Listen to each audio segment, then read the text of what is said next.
বাইলা আর এটা হচ্ছে ছটা বাইলা।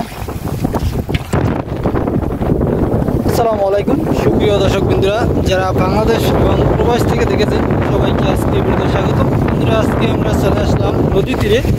এই যে ঘূর্ণিঝড় টানার ভিতরে নদীর পাড়ে জেলেরা চায়না জাল পেতে মাছ শিকার করে। তো বন্ধুরা, আজকে দেখাবো চায়না জালে কীরকম মাছ পাওয়া যায়। দেখুন, নদীতে কিন্তু আজকে প্রচণ্ড তুফান রয়েছে, বড় বড় তুফান আছে ধারে। তো আবহাওয়া অনেকটা খারাপ, মাঝে মাঝে বৃষ্টি হচ্ছে, প্রবল বাতাস আছে। দেখুন বন্ধুরা, নদী একদম নীরব। তো এই ঘূর্ণিঝড় টানার ভিতরে জেলেরা কীভাবে মাছ শিকার করে আর কত কষ্ট করে, তো দেখতে আমাদের সাথে দেখুন, ভিডিও সম্পূর্ণ দেখবেন। আশা করি আপনাদের কাছে ভালো লাগবে। দেখুন বন্ধুরা, প্রচুর বাতাস রয়েছে পাশে আমাদের এলাকা।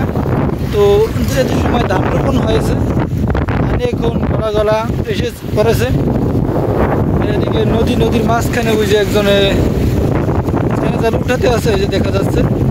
তো প্রচুর বাতাস, ওই জায়গায় যাব এই তুফানের ভিতরে। তো আপনাদের সাথে দেখবেন, ভিডিও সম্পূর্ণ দেখবেন। আশা করি আপনাদের কাছে ভালো লাগবে।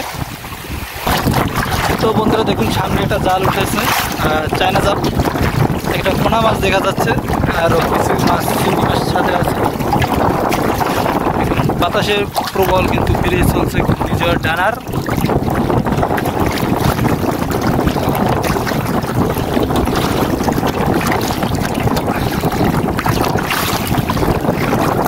কয়টা বাইলে আছে,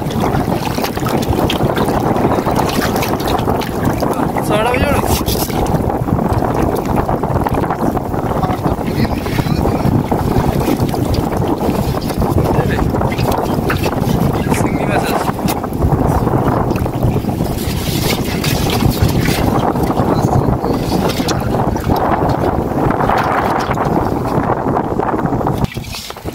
একটা বাইলা আর এটা হচ্ছে ছটা বাইলা।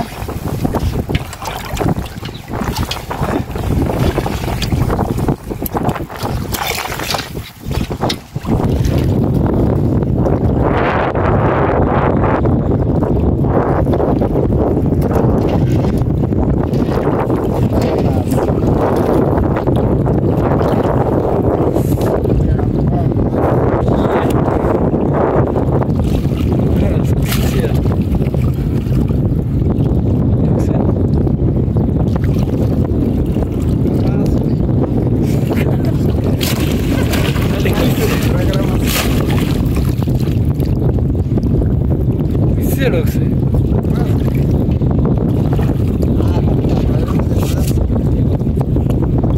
ঘূর্ণিঝড়ের মধ্যে মাছ কোহা।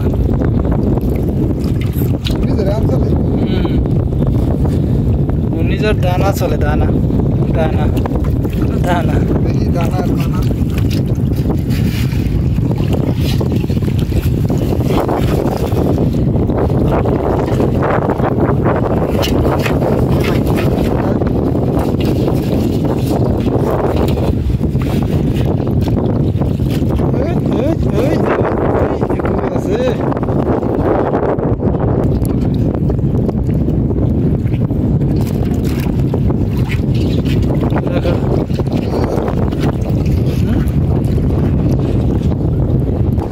বন্ধুরা, আজকের এই মাছ একটা পোনা মাছ পেয়েছে, একটা বাইলা মাছ আছে, একটা মাছ আছে, চিংড়ি আর পিছে এসেছে।